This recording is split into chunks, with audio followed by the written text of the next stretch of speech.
जय जय श्री भोलेनाथ। आपका सौभाग्य हमारी मिथिला में अहो भाग यह मणि कांचन संयोग आपके आगमन मात्र से हमारा मानस कहने को बाध्य हो उठा है।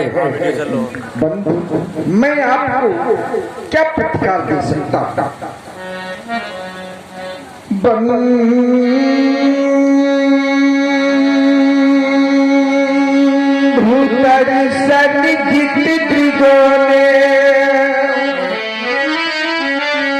पलकों के पावड़े बिछाए और प्राणों में परस कर ये पग अमर वरदान पाए।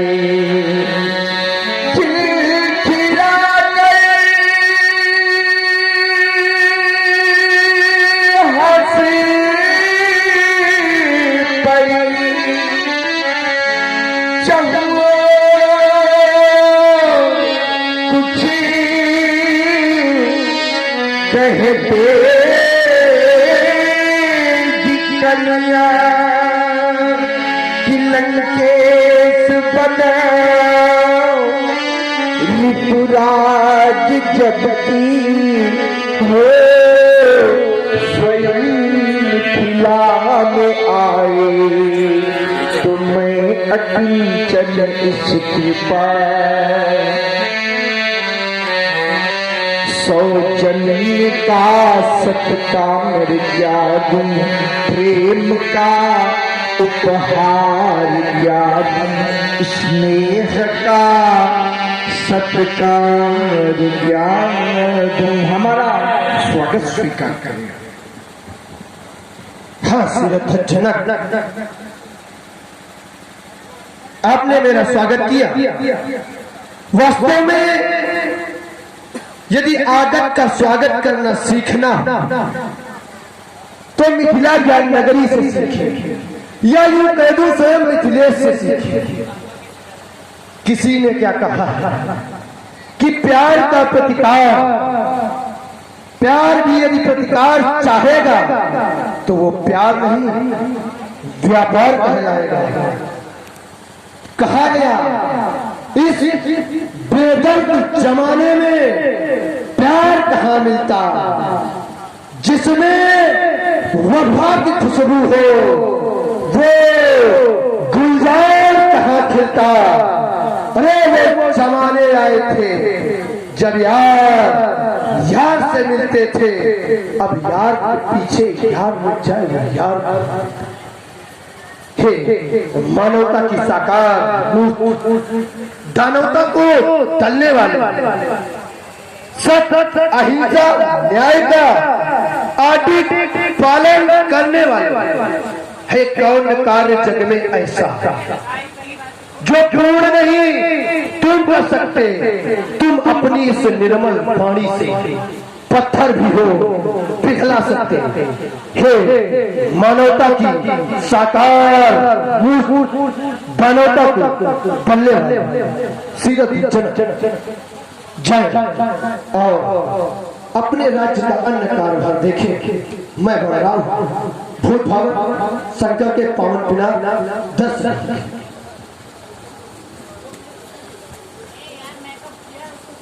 मैं मिथिला में आया और राजा जनक के बारे में बता। अब मैं अपने बारे में बताता हूं कि मैं कैसा हूं। मैं जंग में जीत के लिए अकेला ही काफी हूं। मैं जंग में जीत के लिए अकेला ही काफी हूं। मैं निहत्था इस जमाने में काफी हूं।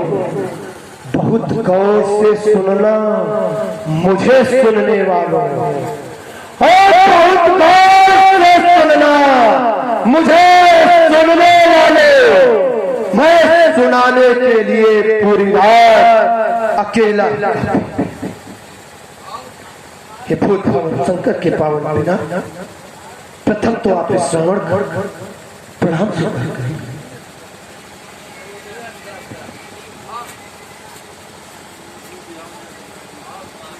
शुद्ध सिद्धांतों पर चलने वाली है मिथिला क्या नगरी। और जब मैं मिथिला में आया, जहां वेदों के अनुकूल चलने वाले,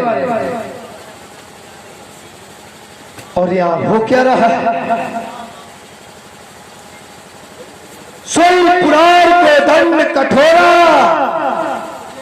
राज समाज आज चैतोरा, और एक शुक्ल यजुर्वेद की ऋचा, नाथ दूरे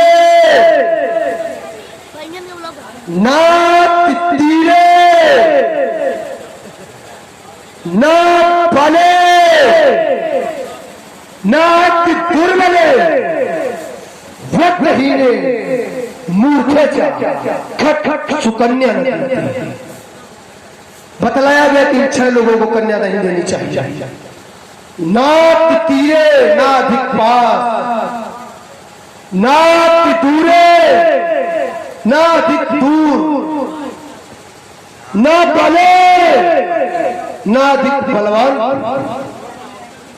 ना दुर्बले ना अधिक दुर्बल, व्रतहीने ना चरित्रहीन को मूर्खे छे। इन 6 लोगों को कन्या नहीं देनी चाहिए। और यहां मिथिला ज्ञान नगरी में जो ये तोड़ेगा उसके साथ सीता का पड़ेगा संस्कार। और ये है कैसे, इमेद धनसी से दिव्य लोकात पूजते, ये कितने को पूजनी है। जो इन्हें तोड़ेगा वो अति बलवान। यहाँ ऋचा कर रही है कि अधिक बलवान को, यहाँ तो सभी धर्मावलंबी बैठे, तब भी एक ऋचा की हत्या, वेदों की हत्या, चोरी पुराण को दंड कठोरा, राज समाज आज चैतोरा। मैं यही जानना चाहता हूं क्यों ये मेरा प्रश्न है उन धर्मावलंबियों पर, उन मानवतावादियों पर, उन जो धर्मावलंबियों की ढोरा पीटने वाले।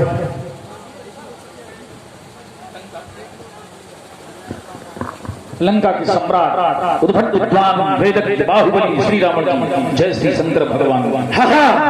बलनंदन बचपन सोनिपुराधीश महाकालवान जय जय शंकर भगवान। सुस्मित समाज के अंतर्गत उपस्थित विज्ञ प्रविज्ञ सुविज्ञ कोविद धीरमणि सुना श्रीमान जी ने नियमावली पढ़ी, ना अति दूरे ना अति तीरे ना बले ना दुर्बले, वृत्तिहीने च मूर्खे च खट सुकन्या न दिए। थोड़ा सा इसमें अब अपूर्ण है, कुछ अंश और जुड़ा है। 6 को कन्या नहीं देनी चाहिए, लेकिन 3 व्यक्तियों की कन्या नहीं लेनी चाहिए। तब नियमावली पूरी होती। कौन कौन? समान प्रवराम, जिनका प्रवर एक हो। प्रवर का अर्थ माता के कुल से, माता की कुल से कन्या लेता है वो अनुचित करता है। माता की कुल की 7 पीढ़ी छोड़ देनी चाहिए। समान प्रवराम सपिंडम, जिनका पिंड एक है। सगोत्रजाम, जो सगोत्री हो। इन 3 की कन्या नहीं लेनी चाहिए। ये तो रही नियमावली। लेकिन आपको लगता है कि अति बलवान की खोज करके राजा जनक इस मार्ग का अवलंबन कर रहे हैं? ऐसा भी नहीं है, क्योंकि जहां प्रेम का नियम लगता है वहां सारे नियम एक तरफ। एक बहुत अच्छा एक छोटा सा उदाहरण दे रहा हूं। जिस समय प्रजापति रुचि का विवाह माता आकुति से, तो उनसे कौन उत्पन्न हुआ? यज्ञ भगवान और दक्षिणा नाम की कन्या। अब विचार करो, दोनों सहोदर सगे भाई बहन, लेकिन नियम प्रेम का लगा तो दोनों पत्नी बनी। तो जहां प्रेम का नियम लगता वहां कोई नियम मान्य नहीं है।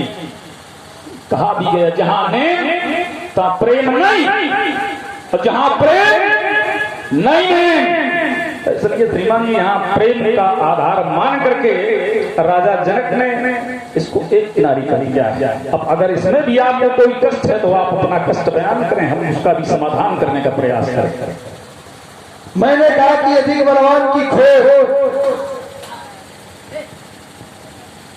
और जिसने ऐसा किया उसके साथ क्या घटना घटित हुई। त्वष्टा की पुत्री संज्ञा जो सूर्य को ब्याही और वो न घर की रही न घाट की, न पितकुल की न प्रतिकुल की। और आप कह रहे हो कि प्रेम में कोई नियमावली नहीं, तो ये क्यों रखा गया है? हटाओ ये सब गलत के संस्कार। जब प्रेम में नियमावली नहीं है, अधिक बलवान की जहां खोज हुई उसके साथ क्या हुआ? त्वष्टा की पुत्री संज्ञा को ब्याही गई। त्वष्टा की पुत्री संज्ञा जो सूर्य को ब्याही गई, कुछ समय पश्चात वो न घर की रही न घाट की, न पितकुल की न पत की। क्या यही यहां भी कराना चाहते हैं? देखिए श्रीमान जी, थोड़ा सा इसमें संशय है, आप विचार करें, इसको आप थोड़ा उल्टी दृष्टि से देख रहे हैं। माता संज्ञा को कष्ट क्यों? आप व्यवहार जगत में आप इसको कष्ट करके देख रहे हैं। जिस समय बेटी की डोली हुई तो बिना पतिकुल की आज्ञा या बिना पति की आज्ञा से जो अपने सोच के आधार पर कार्य करेगी उसको यही कष्ट उठाना पड़ा।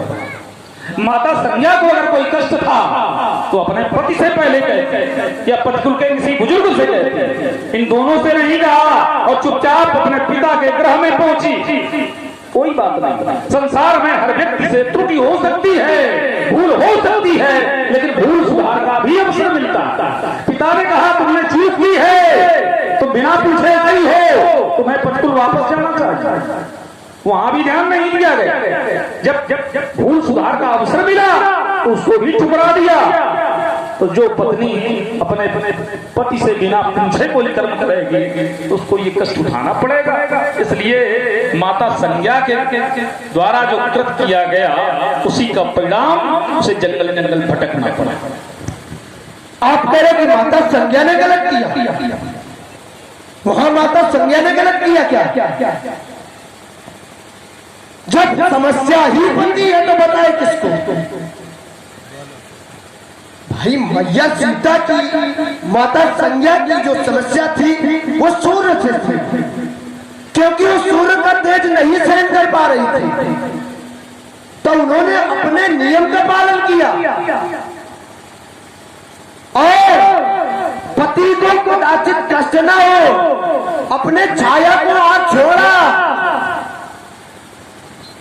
उन्होंने तो अपनी पूरी नियमावली निभाई और पिता के आई, पिता को अपनी बात बताई, तो पिता का यही दायित्व बनता है कि तुम पूछ कर नहीं आई, वो कहा जाए। तब भी उसने अपना नियम का पालन किया, जंगल में जाकर घोड़ी बनकर अपना जीवन यापन करने लगी। वहां भैया संज्ञा की गलती बता रहे हो? नहीं। बहुत सुंदर। और इस उत्कृष्ट संवाद से प्रभावित हुए परम श्रद्धेय आकाशीय अग्निहोत्री बाबा सिद्धनाथ रामलीला समिति ककुवन आपके माध्यम से 20 श्रद्धासुमन दोनों कलाकारों के निमित्त प्रस्तुत है। बहुत बहुत आभार।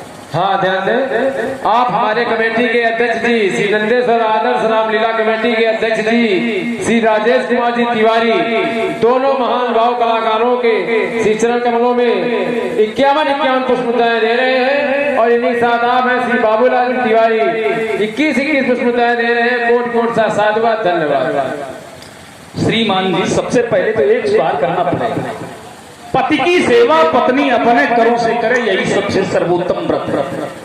पति की सेवा में दूसरे को नियुक्त करना उचित नहीं है। सबसे पहले यही पातिव्रत धर्म से हट गई संज्ञा। चाहे उसने छाया को छोड़ा हो, चाहे माया को छोड़ा हो, लेकिन जो अपने द्वारा पति की सेवा होती है यही सर्वोत्तम पत्नी का धर्म है। तो यहां से उसने चूक की। दूसरी बात, जब पिता ने कहा तुम्हें पतिग्रह जाना चाहिए तो निर्णय जंगल का क्यों? तो न पति की माने न पिता की माने, वो उत्तम। और जिसने कुछ नहीं कहा, सूर्य ने कोई कष्ट दिया संज्ञा या सूर्य ने कोई भेद किया? अब सूर्य के तेज को न सहन कर पावे तो ये उसके अपने सामर्थ्य की कमी है। या सूर्य जैसे दिन में उल्लू को दिखाई नहीं देता, तो ये सूर्य का प्रभाव, सूर्य की त्रुटि नहीं है, सूर्य की कमी नहीं है। इसलिए श्रीमान जी वहां चूक माता संज्ञा से हुई है, इसीलिए उन्हें कष्ट उठाना पड़ा। अब देखो मैं एक दृष्टांत दे रहा हूं। पत्नी को पति के प्रति समर्पित इस आर्यावर्त की संस्कृति में हमने देखा, एक नारी है नर्मदा जिसका पति था व्यभिचारी, वैश्यागामी, और एक नियमावली है, वैश्या तब तक जब तक तुम्हारे गांठ में धन, क्योंकि स्पष्ट कहा गया है वैश्या ने जुबार धन काती अंबर छा, पाछल को कपूत धर जात न लागत वा। वैश्या का स्नेह तब तक जब तक धन समाप्त, प्रेम खत्म। तो उस वेश्या से उसका इतना स्नेह था, जैसे ही धन समाप्त हुआ उसने लात मार दी। अब उस वेश्या के प्रेम में वो पागल है, कुष्ठ रोगी हो गया। एक दिन अपनी पत्नी से उसने इच्छा व्यक्त की कि मैं अपनी प्रेमिका से मिलना चाहता। तो पत्नी ने कहा वो तुम्हें देखना नहीं चाहती, तो बोले हम दूर से ही देख करके संतुष्ट हो जाए। तो वो नारी, विचार करो, आर्यावर्त में इस तरह की नारियां मिलना बहुत कठिन काम है।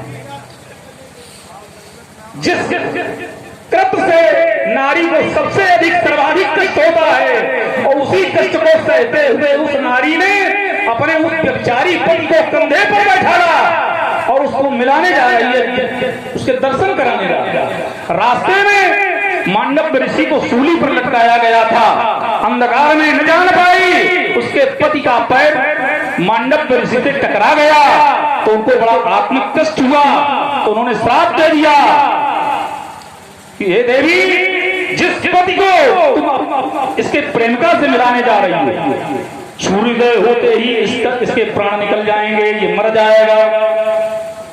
तो नर्मदा ने प्रण कर लिया कि सूर्योदय होते ही यदि मेरा पति मर जाएगा तो मैं प्रण करती हूं सूर्योदय नहीं होने दूंगी। तो सूर्योदय नहीं हुआ, तब माता अनसुईया को आना पड़ा, और अनसुईया ने समझाया कि बेटी, केवल अपने पति को बचाने के लिए सबको कष्ट देना उचित नहीं है, इसलिए तुम सूर्योदय होने दो। तो उसने कहा यदि सूर्योदय हुआ तो मेरा सूर्य डूब जाएगा। तो अनुसुईया ने कहा ये मेरा धर्म है, ये तुम्हारा सूर्य डूबेगा तो उसको जीवित करने का अधिकार तुम्हारा। तब सूर्योदय हुआ, और सूर्योदय होते ही उसका पति मर गया। तो माता अनुसुईया ने पातिक धर्म से उसको जीवन दान दे दिया, उसका कुष्ठ रोग समाप्त हो गया, उसकी सारी दुष्वृत्तियां जितनी थी वो सब समाप्त हो गई। तो विचार करो, चरित्रवान नारी अपने बिगड़े हुए मन को भी सुधार सकती है, केवल अपने पातिक धर्म पर अविचल रहे। तो माता संज्ञा से चूक हुई, जो उसका व्रत था उसी पर आगे बढ़ती सारी समस्याएं सुलझ जाती। आपने कहा माता संज्ञा से चूक हुई, माता संज्ञा से क्यों चूक हुई? वो तो सूर्य का तेज जब तक सहन कर सकी 3 संतानों को जन्म, माता संज्ञा ने अपने नियम का पालन किया। अब इतना ही न प्रताड़ित करो किसी को जब जान पर आ जाए। माता संज्ञा को कष्ट नहीं बर्दाश्त हुआ। एक ये भी नियमावली है, जगत मात प्रभु दुर्गेहा ताई भी बोले न चलेहा। कभी भी किसी भी समय माता पिता के यहां जाया जा सकता है। और आप नर्मदा की प्रसिद्धि गा रहे हो, तो ये तो आप गा रहे हो। अगर सोचा जाए,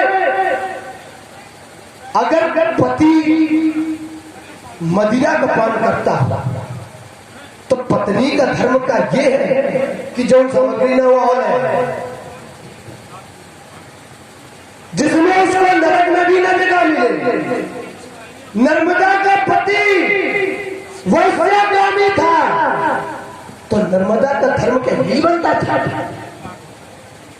कि उसको पवार पर ले जाए, उसको वैश्या से मिलाए।